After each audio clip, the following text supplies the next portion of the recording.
In this video, we're going to talk about energy depleters that come out of what we eat and drink, because it is such a large part of how we deplete our energy. It is a focal core point of how we hurt ourselves the most, actually reduce our energy and actually make ourselves exhausted. The primary culprits in this is our craving for stimulants. Now, under the heading of stimulants come things like coffee, sugar, alcohol. Now, clearly, we're not going to give up, and I swear that's not what I'm saying, that you have to give up having all your coffee, all your sugar, and all your alcohol. But what I want to do is I want you to explain and understand a little bit about how they have the effect that they have on your body. So we had Gabby come in, and Gabby was very young. She'd finished university, she was at work, and she was constantly struggling with being exhausted the whole time. She was like, I can't focus on work, I'm falling asleep at my desk, and I just feel terrible all the way.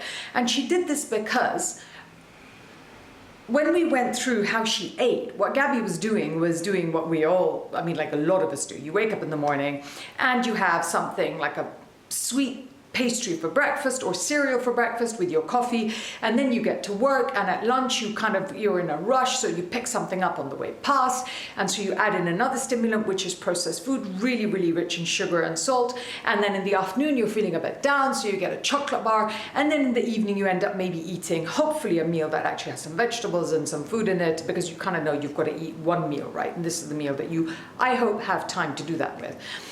That doesn't make Gabby unusual. That makes Gabby absolutely a normal human being, because that's how we live. We just don't have time to manage our lives. So we're looking for the coffee and the sugar to kind of get us up and going, because we have to get to work, do what we're doing, get back, fix things, move on.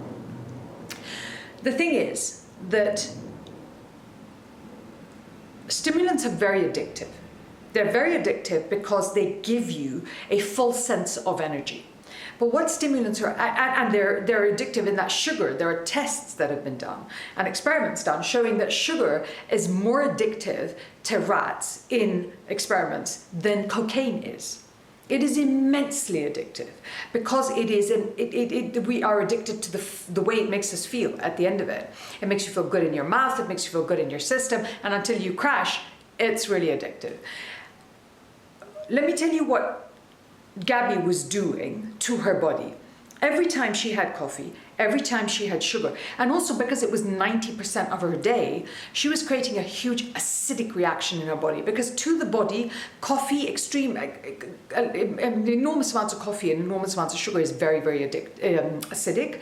So what was happening is that in order to manage the acid levels in the body was having to take reactions and protect the organs. So there was inflammation to protect the body from the acidity.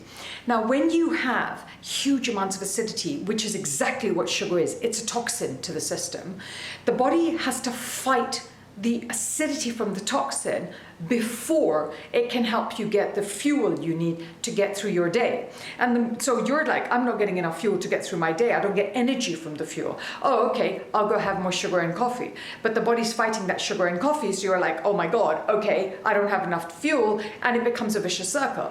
So what you're doing is you're constantly in the cycle of sugar, crash, acidity, sugar, crash, acidity, coffee, crash, acidity. And you'll constantly keep feeding that thing. And what is happening is the body is depleting its natural energy reserves because it's constantly taking away from creating fuel into making a protection mechanism to protect the body's organs from the acidity that you're creating within yourself. And very, very far down the line, that acidity then creates inflammation and it creates illness. But here and now, what you're doing is caught in this loop.